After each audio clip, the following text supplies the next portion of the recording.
Hai fellow educators, bertemu kembali dengan kami di acara EduTalk Dunamis Education Berbagi.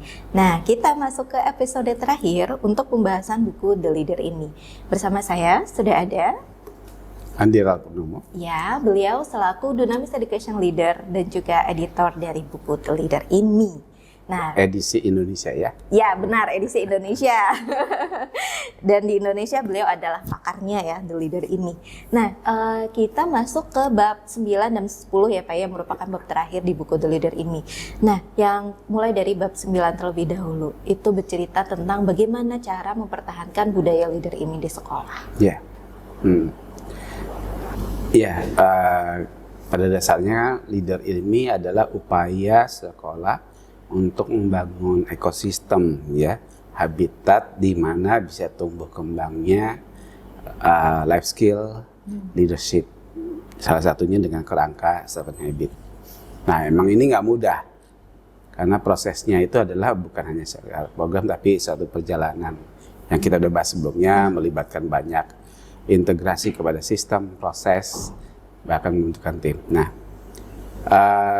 memulainya juga susah, merawatnya juga susah. Oleh karena itu, karena normal di semua organisasi terjadi dinamika dalam proses upaya membangun budaya ya. Budaya itu akan sangat tergantung dari peran serta pimpinan. Dalam hal ini berarti kalau sekolah adalah kepala sekolah. Nah, jadi dan ada realita baik sekolah publik seperti sekolah negeri maupun sekolah swasta terjadi pergantian kepala sekolah. Iya. Nah, biasanya setiap kepala sekolah punya prioritas yang berbeda. Nah, kuncinya ada satu tadi kan, gimana kepala sekolah baru kalaupun terjadi pergantian kepala sekolah sesegera mungkin belajar tentang leader ini dan 7 habit. Saya pernah punya pengalaman waktu itu ada salah satu sekolah yang dalam kerjasama dengan kami terjadi pergantian kepala sekolah dan ada rencana pergantian lagi.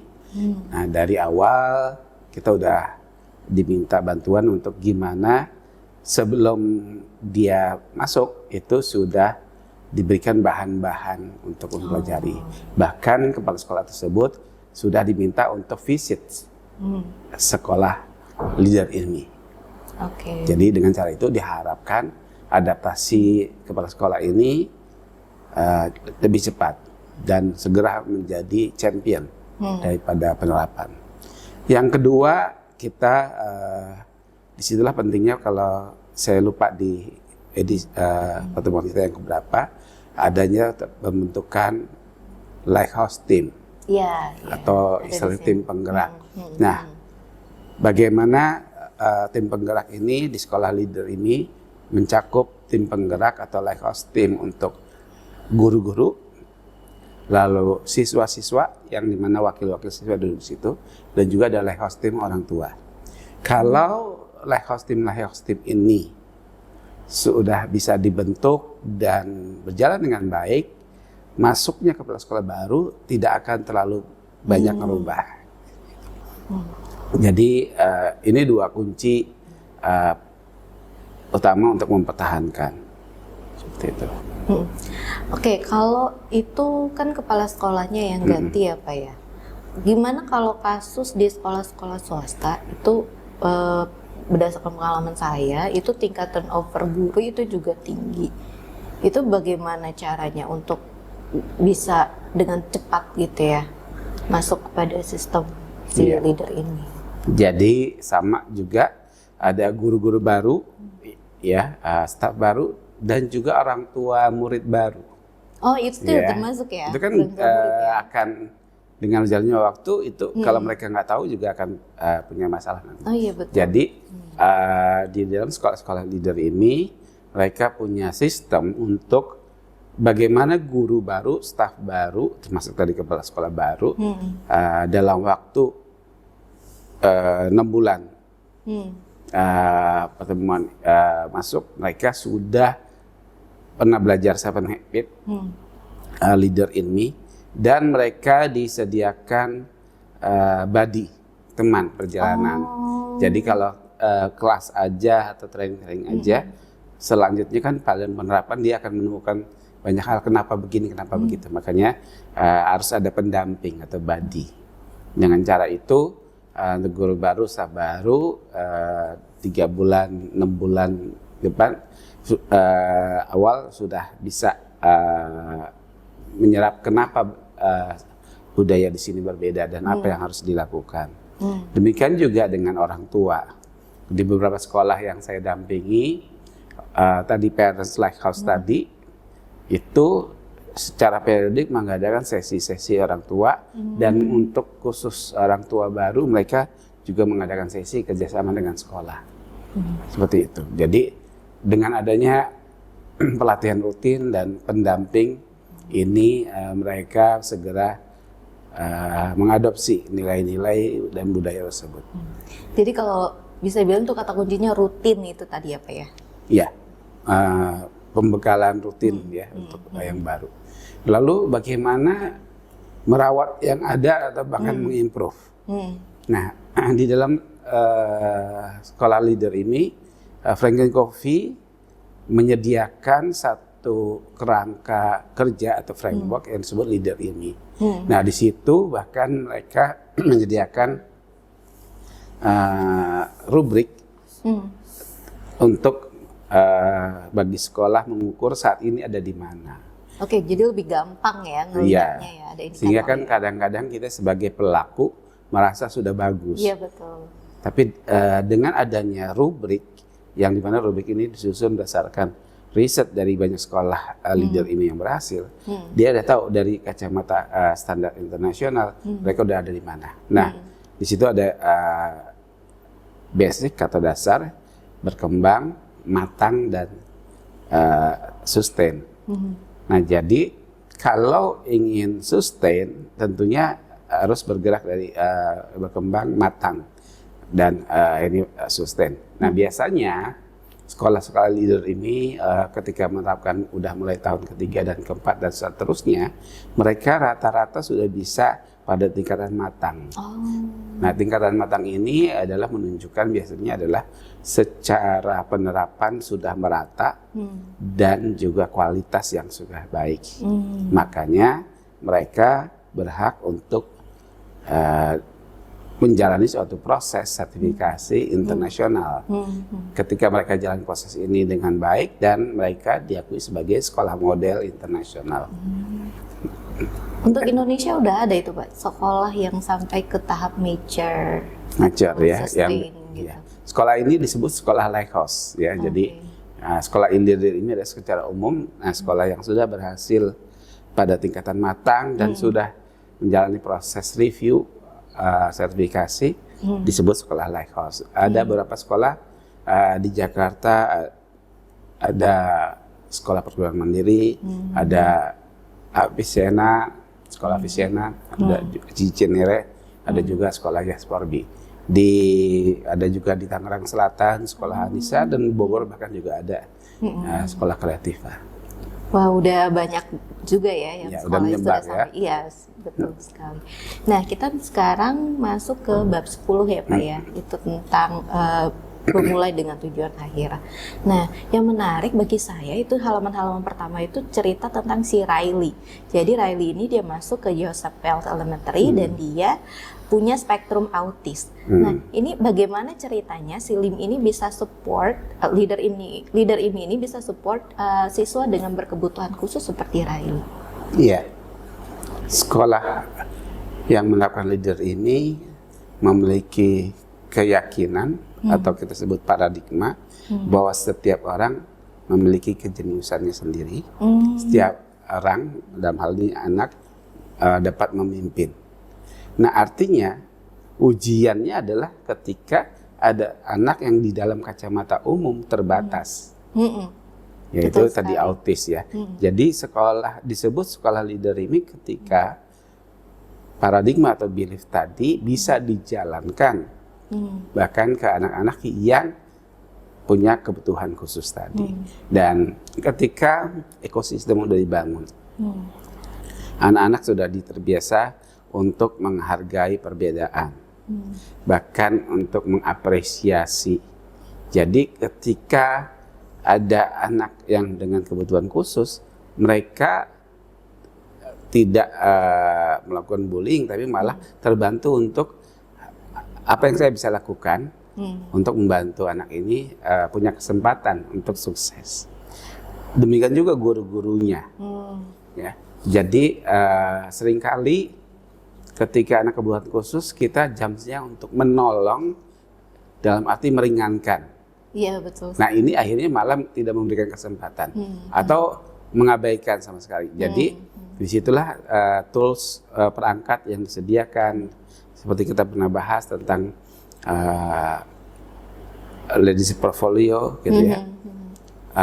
Anak-anak ini juga menggunakan, termasuk Rally, menggunakan tools yang ada, sehingga dengan praktek yang ada tentu disesuaikan dengan perhatian yang lebih. Mereka akhirnya menyadari bahwa mereka ternyata memang punya kekhasan, gitu ya. Di Indonesia ada sekolah dengan kebutuhan khusus yang menampung kebutuhan khusus atau sekolah inklusi, yaitu yang sudah capailah yaitu Kreativa dan juga SPM, gitu ya. Dua sekolah ini sekolah inklusi. Dan terbukti dua sekolah ini bisa mencapai status lighthouse. Oke, berarti meskipun anak itu punya kebutuhan khusus, bukan menghalangi mereka untuk menjadi pemimpin, gitu ya Pak ya? Malah itu ujian utama sekolah leader ini. Bisa nggak mereka membuktikan filosofi mereka, paradigma mereka bahwa setiap anak istimewa. Ya, bahkan dalam proses sertifikasi yang saya pernah dengar dan ikuti, ketika ada kasus khusus ini, itu menjadi perhatian kita. Benar nggak ekosistemnya udah mendukung, baik orang tua, siswa maupun guru-gurunya. Oke, menarik sekali. Nah, berikutnya itu ada, saya bertemu statement, itu leader ini katanya itu bukan one more thing, tapi main thing. Nah, ini maksudnya apa ya Pak? Iya. Di awal sekali pertemuan kita kedua kalau salah, kita membahas sebagai leader ini sebagai operating system. Nah, betul. Ya, artinya dia bukan program. Karena ketika program berarti ada tambahan kerjaan.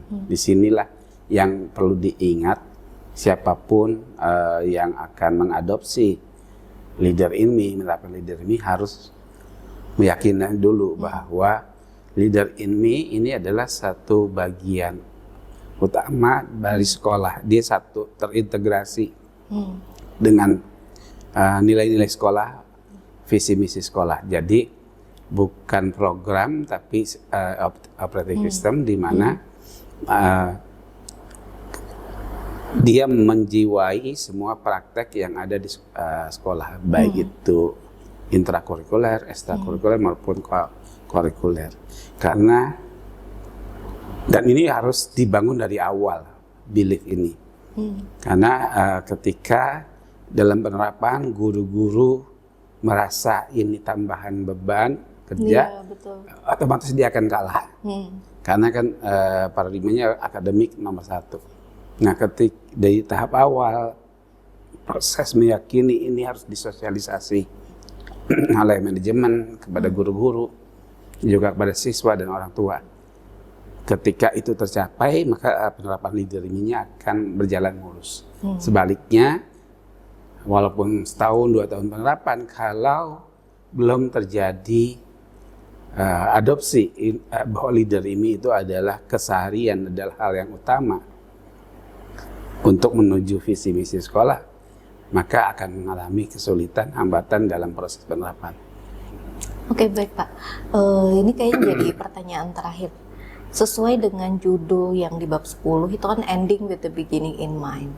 Nah, apa sih Pak beginning in mind-nya leader ini? Apa sih tujuannya sekolah menurut si leader ini? Ya.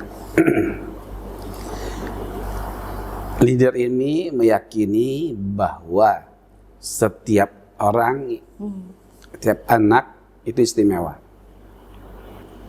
Nah, tugas kita adalah bagaimana menjadikan lingkungan di mana memungkinkan munculnya keistimewaan itu. Mulai dari cara guru melihat anak ini bahwa anak ini adalah subjek pelaku utama dan mereka mampu memimpin, mereka punya kejeniusan, termasuk sistem-sistem yang tidak diselaraskan supaya anak ini bisa bertanggung jawab. Nah,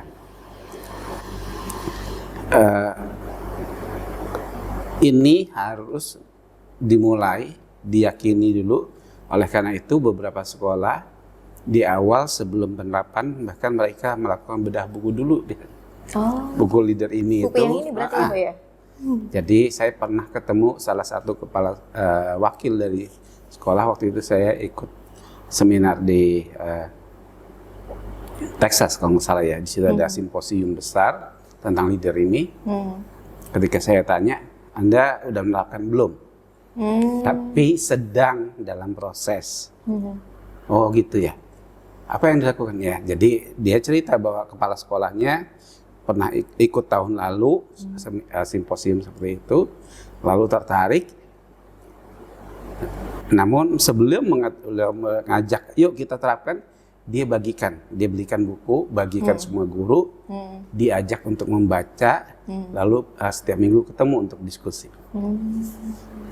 Lalu di situ ternyata artinya upaya penerapan itu datang dari mereka.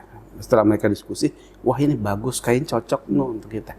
Jadi ketika setelah 3 bulan, kepala sekolah ketika ngajak, oke, menurut kalian ini cocok nggak kita terapkan? Wah cocok sekali. Jadi buy-in-nya datang dari para guru. Dari guru semua ya. Lalu ditanya, kita bisa jalanin sendiri nggak? Kayaknya sulit gitu ya, karena kan kita nggak punya detail tools-nya. Ya, lalu betul. kadang-kadang kita up and down.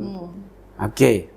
Kalau gitu sebenarnya ada yang menyediakan dukungan, konsultasi untuk ini, yaitu Franklin Covey itu sendiri. Tapi mahal katanya. Namanya consulting mahal. Iya. Tapi yang menarik, ini cerita dari guru senior ini. Mereka bilang, ya kepala sekolah bilang mahal.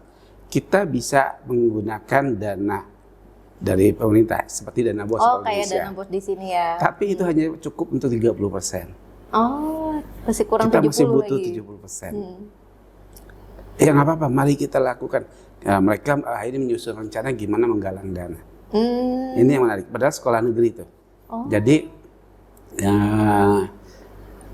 itu awal yang bagus ketika akhirnya inisiatif ini yang tadinya mungkin datang dari seorang kepala sekolah atau bahkan ketua yayasan yang lihat ini bagus ya. Tapi ketika hanya disuruh akan menjadi nggak sulit ketika akhirnya jadi beban.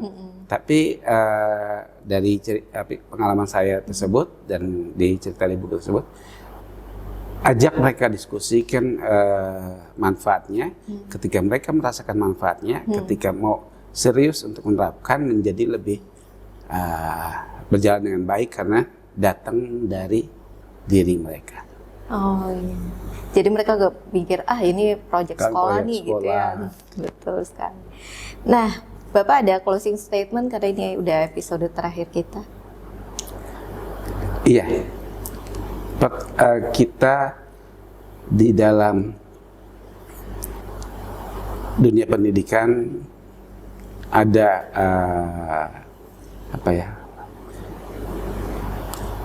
Ki Hajar Dewantara sudah mengajarkan ada 3 hal yang perlu kita lakukan sebagai pemimpin maupun dalam pendidikan.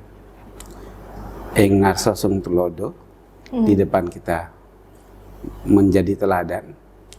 Ing madya mangun karso, di tengah kita menjaga dan membangun harapan. Tuturi handayani, di belakang kita mendukung. Nah, di dalam upaya kita membangun sekolah di mana berkembangnya melatih sosial emosional skill di anak-anak kita yang dibutuhkan saat ini. Dan leadership, 3 istilahnya apa nih, filosofi dari Ki Hajar Dewantara ini sangat berlaku.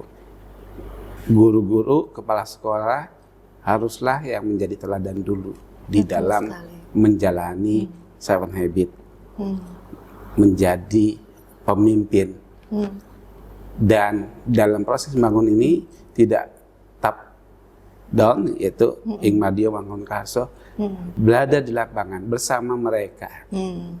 Apakah hambatan yang ada dipecahkan bersama dan tetap membangun asa. Yang terakhir dan puncak dari leader ini itu sendiri ada di Tut Wuri Handayani, meyakini bahwa ketika kita sudah makin banyak memberdayakan, memberikan kesempatan kepada guru-guru dan kepada siswa untuk berinisiatif, berkreasi, kita lebih banyak di belakang, disitulah kepemimpinan itu muncul. Itu. Oke, baik Bapak. Terima kasih banyak. Untuk guru-guru, educators atau siapapun ya yang ingin mengetahui lebih lanjut tentang The Leader ini, bisa bedah buku The Leader ini atau juga kontak kepada Dunamis ya Pak ya. Iya. Oke, terima kasih.